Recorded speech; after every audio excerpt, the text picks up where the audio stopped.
Estoy muy contenta y muy agradecida con el Señor por esta oportunidad y por este tiempo en el cual venimos a que nuestras vidas sean edificadas o tal vez confrontadas, pero de igual manera creo que el Señor siempre nos bendice con su palabra.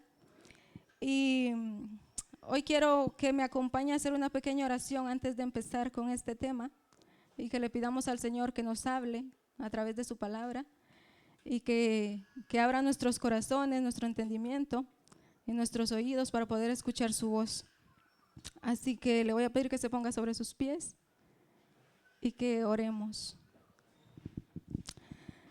Padre, te damos gracias, Señor, porque tú eres bueno, tú eres fiel, Señor, y nunca nos abandonas. Gracias porque hoy estamos en este lugar, Señor, y hemos venido deseosos, Señor, de poder oírte hablar. Te pedimos, Señor, que prepares nuestros corazones, que prepares nuestros oídos, Señor, que a través de tu Espíritu Santo hoy podamos escucharte hablar, que seas tú guiándonos, Señor, que seas tú poniendo en mi boca las palabras que hoy quieres decir a tu pueblo y que seas tú, Señor, tocando esos corazones para que tu pueblo pueda escucharte. No queremos nada más, Señor, que honrarte y que glorificarte a ti y que tú, Señor, nos llenes en todo tiempo. Sabemos y reconocemos, Señor, que no somos dignos de nada, que no merecemos nada de ti, Señor, pero a ti te place, Señor, ayudarnos, a ti te place, Señor, glorificarte a través de nosotros y por eso hoy estamos aquí. Te pedimos, Señor, que tomes este tiempo en tus manos y que nos ayudes. En el nombre de Jesús, amén.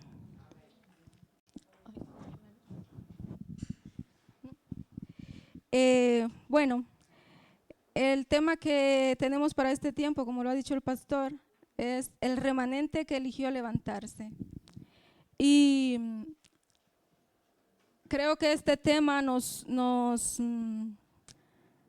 toca muy de cerca a muchos, o quizás a la mayoría de nosotros, porque creo que más de alguno de los que estamos aquí, en alguna ocasión de nuestra vida nos ha tocado caernos y levantarnos. Y no es fácil, porque el proceso para poder levantarnos a veces es muy difícil, muy doloroso, muy oscuro. Y pensando en esto, pensaba yo que el remanente que se levanta es aquel que básicamente, a pesar de haber caído y de haber tocado el suelo, no se rinde por las circunstancias ni los problemas o quizás el pecado, sino que decide levantarse porque entiende que su propósito, que su esencia no depende de sus errores, que su identidad no depende de sus errores, sino que están en el Señor, en su Hacedor y solo en Él. Entonces, todo remanente que se levanta nace de una crisis, nace quizás de una sacudida o de un cautiverio. Yo cuando pensaba en este tema, pensaba en Israel, en el exilio en Babilonia y en la reconstrucción de Jerusalén, porque, bueno, ustedes dirán, ¿por qué? Pero pensaba en eso porque Israel vivió un cautiverio, un exilio, a causa de sus errores. Y creo que muchos de nosotros a veces también pasamos por lo mismo. Nuestros errores nos apartan del Señor, nuestros errores nos hacen cautivos y muchas veces no somos conscientes de ello. Israel en la antigüedad fue un pueblo que desobedeció mucho al Señor y se pensaba que por seguir yendo al templo y celebrar fiestas religiosas estaba salvo. Pero el Señor rechazaba esa religiosidad del pueblo porque no es eso lo que el Señor quiere de nosotros ni de su pueblo. Entonces,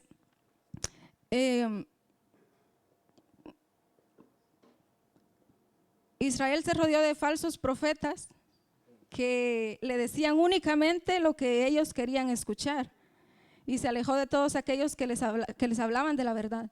Entonces nosotros a veces cerramos nuestros oídos a la verdad de Dios y solo escuchamos lo que hay en nuestro corazón, la necedad de nuestro corazón, porque nuestro corazón es malvado por naturaleza. Y cuando cerramos nuestro oído a la verdad del Señor, nuestro corazón se apodera y saca la maldad. Y entonces empieza a hablarnos y nosotros empezamos a creernos todo lo que nuestro corazón nos dice. Y eso nos hace ser cautivos de nuestros pensamientos y nos aleja y nos aparta del Señor y nos hace caer.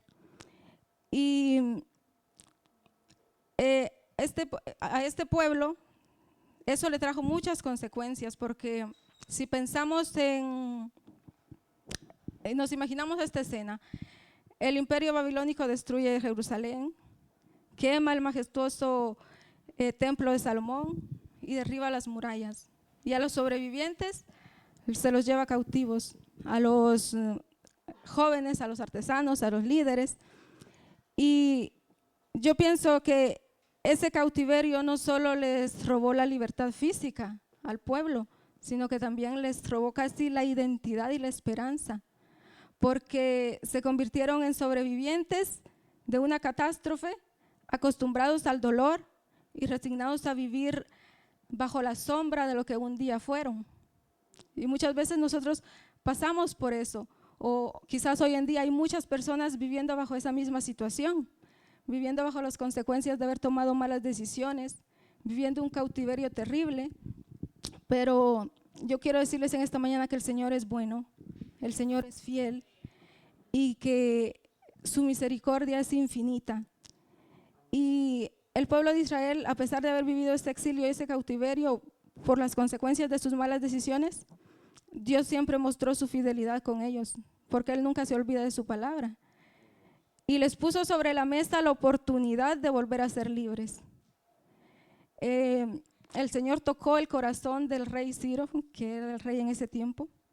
Y les voy a invitar a abrir su Biblia en el libro de Esdras, en el capítulo 1, versículos del 1 al 3.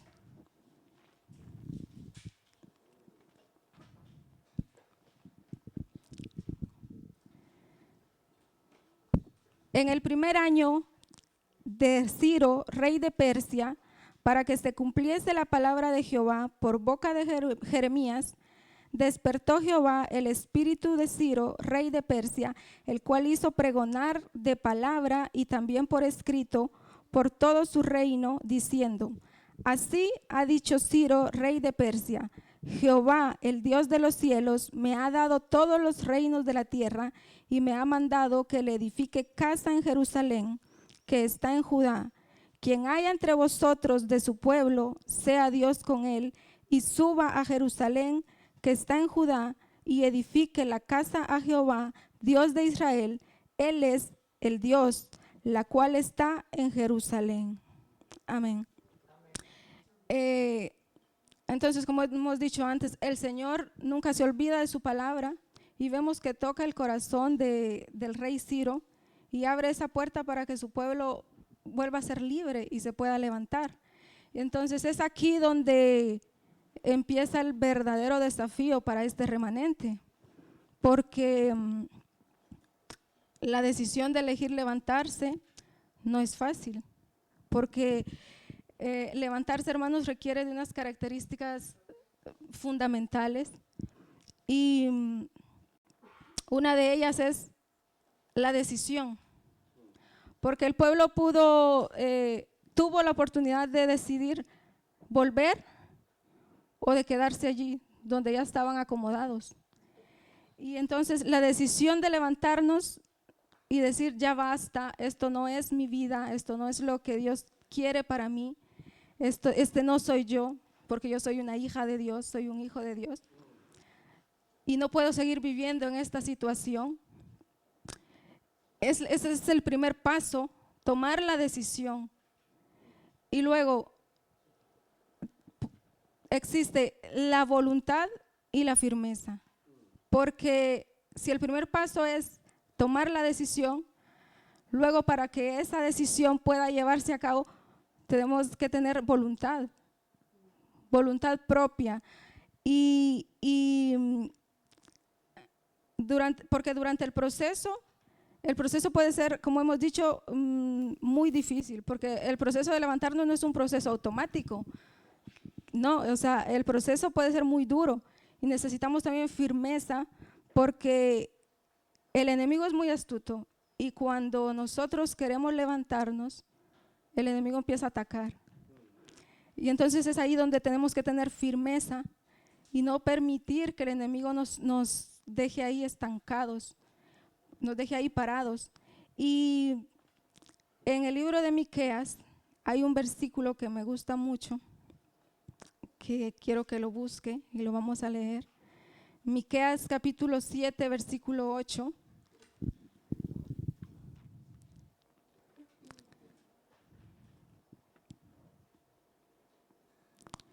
Dice: tú, enemiga mía, no te alegres mucho, porque aunque caí, me levantaré. Aunque more en tinieblas, Jehová será mi luz. Me gusta mucho este verso porque nos recuerda que no estamos exentos a caer, hermanos. Pero cuando esto sucede, no tenemos que quedarnos ahí, tenemos que levantarnos.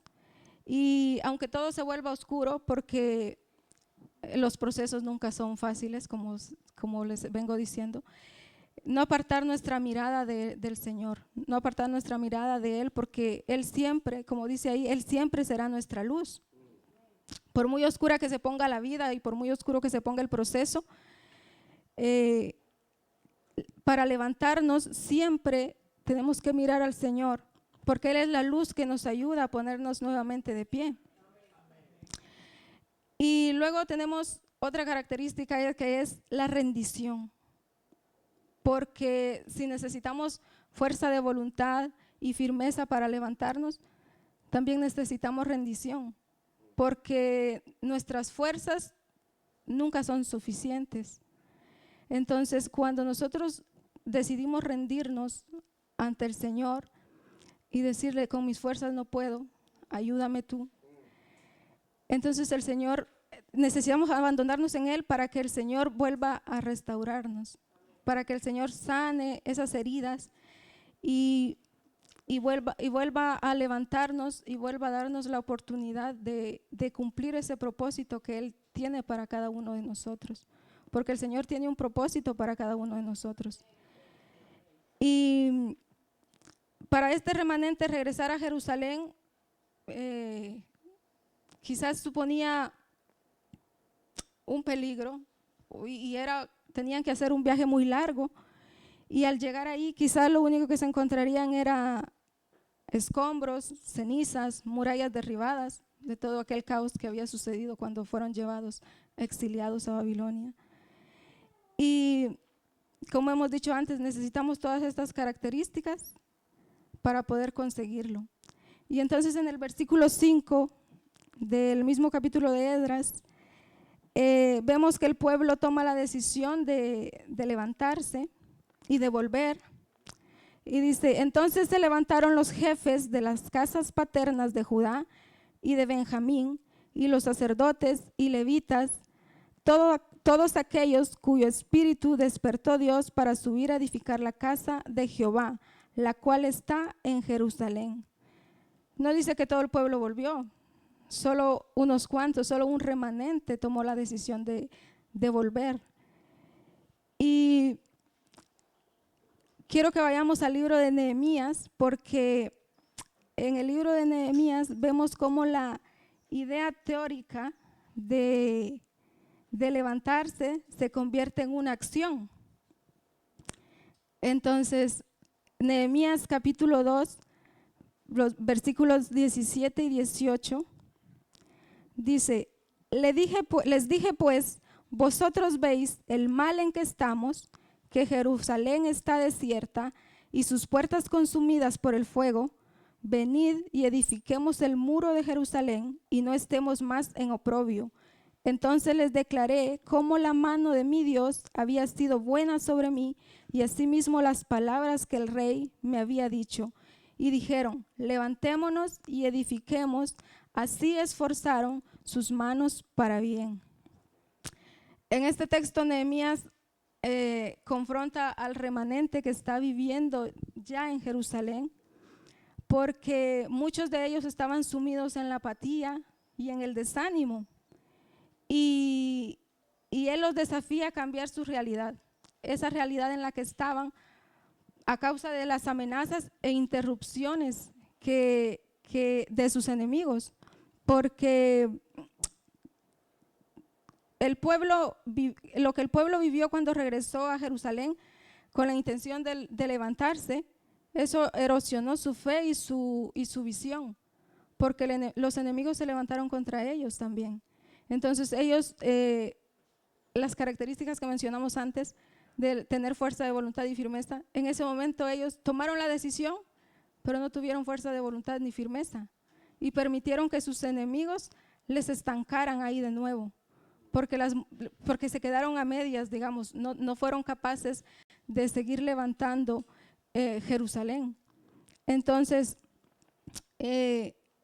a veces nosotros nos quedamos también solo con la primera parte, la decisión, pero cuando el enemigo ataca y cuando viene el proceso para levantarnos y comenzamos a ver que la cosa se pone difícil, nos quedamos ahí estancados. Y eso fue lo que le pasó a este remanente. Dieron el primer paso, pero luego sus enemigos atacaron y se quedaron ahí estancados. Entonces, quiero que miremos este texto por partes, porque a mí me parece muy interesante todo esto que Nehemías dice aquí. Vamos a leer de nuevo el versículo 17. Dice: les dije pues, vosotros veis el mal en que estamos, que Jerusalén está desierta y sus puertas consumidas por el fuego. Nehemías no maquilla la realidad de lo que hay, porque para que el remanente pueda levantarse, lo primero que tiene que hacer es mirar su realidad, ser consciente de la realidad en la que está. Primero tenemos que dejar de normalizar esas ruinas en las que estamos, porque, bueno, no sé si me estoy dando a entender, espero que sí. Porque a veces, hermanos, nos acostumbramos a vivir en la escasez espiritual y convertimos esas ruinas en las que vivimos en nuestro paisaje cotidiano. Y como dije antes, el remanente que se levanta es aquel que dice: ya basta, esto no es lo que quiero para mí, no es lo que quiero para mi familia, quizás para mi ministerio o para mi iglesia, porque a veces no somos conscientes de que nuestra realidad afecta todo lo que tenemos a nuestro alrededor. Nos pensamos que solo nos afecta a nosotros, pero no. Nuestra realidad afecta todo lo que tenemos a nuestro alrededor. Entonces, es muy necesario ser conscientes de nuestra realidad para poder tomar el paso de levantarnos. Y luego dice: venid y edifiquemos el muro de Jerusalén y no estemos más en oprobio. La palabra oprobio sabemos que significa vergüenza, burla, deshonra. ¿Y por qué Nehemías decía esto? Porque mientras los muros de Jerusalén estuvieran derribados, el Dios de Israel era el blanco de la burla de sus enemigos. Entonces Nehemías les recuerda que su condición actual afecta al testimonio del nombre de Dios. Y eso mismo sucede en nuestros tiempos. Hermanos, cuando un creyente cae, el mundo no señala a esa persona. El mundo lo que hace es acusar a Dios, porque empieza y dice: ese es el Dios en el que ha creído esta persona. Mira cómo está por creer en su Dios. Entonces el mundo empieza a atacar y a burlarse de Dios. Y nosotros somos, como he dicho antes, portadores del nombre y de la gloria de Dios. Entonces, al diablo no le interesa que usted se aleje completamente de Dios. Al diablo le basta con que el nombre de Dios sea deshonrado a través de usted, porque eso a él le da fuerza. Porque cuando el mundo empieza a señalar a Dios por lo que ve que usted hace, el diablo al diablo sí, porque eso hace que el mundo siempre esté más a favor de él que de Dios. Y Nehemías quiere que el pueblo sea consciente de esto. Entonces, cuando nos levantamos, no nos levantamos para nosotros mismos, nos levantamos para honrar el nombre del Señor y para hacer testimonio vivo de su grandeza y de su poder. Y por eso Nehemías les dice, no seamos más oprobio. Y luego en el versículo 18 dice, entonces les declaré cómo la mano de mi Dios había sido buena sobre mí y asimismo las palabras que el rey me había dicho. Y cuando pensaba en esto, entendía que el remanente no se levanta por sus propias fuerzas o por sus propios recursos. Necesitamos, sí, fuerza de voluntad, como hemos dicho antes, para lograrlo. Pero un remanente se levanta cuando reconoce la buena mano de su Dios a su favor y se rinde ante él. Nehemías les da un testimonio de respaldo divino para activar la fe de ese pueblo que estaba espiritualmente apagado. Y me encanta esto porque cuando somos capaces de entenderlo, podemos conseguir levantarnos. Y el pueblo pudo entender esto. Y vemos en el versículo 18 que dice, y dijeron, levantémonos y edifiquemos, y así esforzaron sus manos para bien. Pero el enemigo, como he dicho antes, nunca se queda quieto. Y cuando el remanente decide levantarse, la oposición espiritual también se levanta en contra.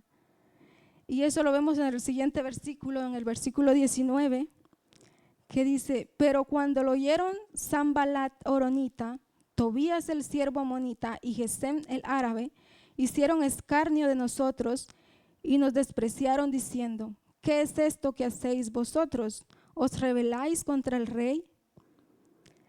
Y aquí es donde tiene que haber determinación por parte del creyente, porque el enemigo es astuto y nos hará dudar de que si la decisión que estamos tomando es correcta o no. Y entonces me encanta la respuesta que Nehemías da en el verso 20 y dice, y en respuesta les dije, el Dios de los cielos, Él nos prosperará y nosotros sus siervos nos levantaremos y edificaremos, porque vosotros no tenéis parte ni derecho ni memoria en Jerusalén. Y así es como nosotros deberíamos responder, hermanos, cuando el enemigo intenta llevarnos a su terreno e intenta volvernos a hacer sentir culpables por los errores que hemos cometido, porque el Señor ya nos ha perdonado. Y hay otra cosa que debemos de tener muy en claro, la importancia de comprender lo que significa la gracia del Señor sobre nuestras vidas. Porque cuántas personas vemos que se quedan por el camino porque no han comprendido lo que es la gracia del Señor sobre sus vidas. Y eso hace que cuando fallan, se queden ahí sumidos en la culpa. Y la Biblia nos muestra un ejemplo muy claro de esto con la vida de dos personajes que ambos fallaron, pero solo uno de ellos fue capaz de comprender esa gracia del Señor y de volver a levantarse. Y estos personajes son Judas y Pedro, porque los dos fallaron. Y Judas entregó al Señor a cambio de 30 monedas de plata. Pedro le negó 3 veces por miedo a ser arrestado.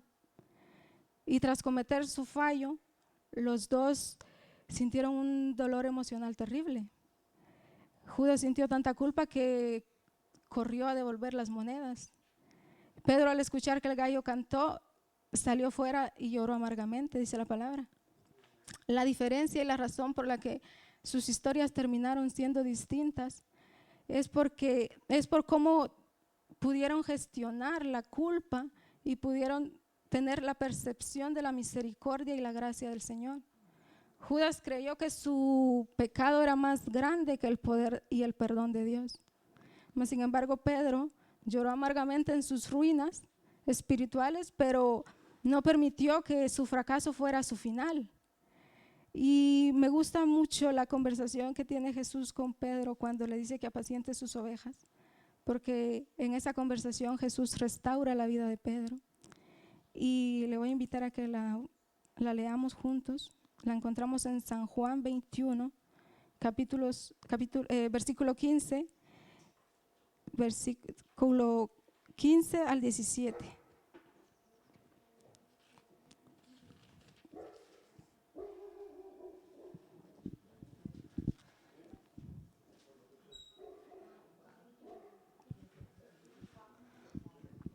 Cuando hubieron comido, Jesús dijo a Simón Pedro: Simón, hijo de Jonás, ¿me amas más que todos? ¿Me amas más que todos? Le respondió: sí, Señor, tú sabes que te amo. Él le dijo: apacienta mis corderos. Volvió a decirle la segunda vez: Simón, hijo de Jonás, ¿me amas? Pedro le respondió: sí, Señor, tú sabes que te amo. Le dijo: pastorea mis ovejas. Le dijo la tercera vez: Simón, hijo de Jonás, ¿me amas? Pedro se entristeció de que le dijese la tercera vez: ¿me amas? Y le respondió: Señor, tú lo sabes todo, tú sabes que te amo. Jesús le dijo: apacienta mis ovejas. En esta conversación Jesús no solo perdona a Pedro y le restaura, sino que también le muestra que todavía sigue confiando en él. Y es más, le asigna una tarea muy importante, le pide que apaciente sus ovejas, porque el Señor es así, a pesar de nuestras fallas, Él sigue confiando en nosotros. Y en el exilio babilónico muchos decidieron quedarse y solo un remanente tomó la decisión de volver y levantarse y edificar sobre esos escombros y esas ruinas. Y en la historia de Judas y Pedro, Judas vio sus escombros, vio su vida espiritual hecha trizas y decidió morir sobre ellos. En cambio, Pedro estuvo dispuesto a levantarse y dejarse restaurar por el Señor, para luego él poder restaurar a otros. Porque, hermanos, el Señor no solo nos restaura y nos levanta para que nosotros guardemos esa sanidad para nosotros mismos. El Señor también nos restaura para convertirnos en un canal de gracia para otros. Porque cuando nosotros pasamos por un valle oscuro o por un proceso muy doloroso y el Señor nos levanta, nos limpia y restaura nuestras heridas, Él también nos llena de experiencia, nos llena de empatía y nos llena de autoridad espiritual. Porque muchas veces dentro de la iglesia nosotros nos encontramos con personas que ven a un hermano caer y lo primero que hacen es criticar, señalar. Porque solo cuando alguien ha caído y sabe lo que es el peso de estar derribado puede tener una empatía real y puede abrazar con verdadera sinceridad a quien se encuentra en esa misma situación. Y a veces nuestra cicatriz se convierte en la prueba de que sanar es posible. Entonces yo creo que hoy aquí hay personas que quizás han estado derribadas en algún momento de su vida y que cuando el Señor les ha levantado han sido un testimonio para otras personas y han podido levantarse. Y yo hoy les quiero hablar desde mi propia experiencia, porque yo también he estado en un desierto, literalmente un desierto terrible en mi vida, y también he estado a punto de rendirme. Y el dolor ha sido tan grande y la carga ha sido tan pesada que en algún punto de mi vida yo no era capaz de ver la gracia del Señor. Y el proceso para levantarme ha sido muy difícil. Y por eso cuando preparaba la enseñanza y veía cómo Jesús restauró a Pedro y después de eso le asignó una tarea y le dijo: apacienta mis ovejas, fue imposible no pensar en mí y en cómo el Señor me ha ayudado. Y ha sido tan bueno conmigo que hoy estoy aquí frente a ustedes y compartiendo este tema tan precioso, esta palabra del Señor que nunca me imaginé. Y por eso, como les decía antes, es tan importante comprender la gracia del Señor, porque eso hace que podamos entender que aún con nuestras fallas, si venimos a los pies de Cristo y dejamos que Él nos limpie y nos restaure, Él aún puede hacer cosas maravillosas en nosotros y a través de nosotros, porque Él es fiel. Y en 2 de Corintios, en el capítulo 1, versículos 3 y 4, quiero que leamos esto juntos. Pablo escribía: bendito sea el Dios y Padre nuestro Señor Jesucristo, Padre de misericordia y Dios de toda consolación, el cual nos consuela en todas nuestras tribulaciones, para que podamos también nosotros consolar a los que están en cualquier tribulación por medio de la consolación con que nosotros somos consolados por Dios. Porque a veces nos da vergüenza quizás mostrar nuestras grietas del pasado, pero es precisamente ahí donde se ve la luz de la restauración del Señor. Es ahí donde se puede ver más claro cómo el Señor obra en cada uno de nosotros y nos levanta. Y Pablo, aquí Pablo nos habla de que así como el Señor nos consuela a nosotros cuando estamos en nuestras tribulaciones, también nosotros debemos consolar a los hermanos cuando ellos también están en su tribulación. Porque nuestra historia de cómo nos hemos levantado por la misericordia y la gracia del Señor puede ser hoy la herramienta de fe que alguien necesita para levantarse. Pablo en 2 de Corintios 4:9 dijo: derribados pero no destruidos. Porque caerse en el camino quizás es inevitable, pero ser destruidos es una decisión, es una elección de nosotros. Está en nuestras manos el permanecer ahí derribados y dejar que seamos destruidos, o elegir levantarnos, tomarnos de la mano del Señor y dejar que Él nos restaure y nos levante nuevamente. Y el remanente que eligió levantarse es aquel que no permite que sus fallos sean el final. Y yo les pregunto en esta mañana, ¿nosotros somos de los que se rinden y los que abandonan cuando nos caemos? ¿O somos parte de ese remanente que elige levantarse y dejar que el Señor se glorifique a través de nuestras vidas? Amén. Póngase de pie, por favor.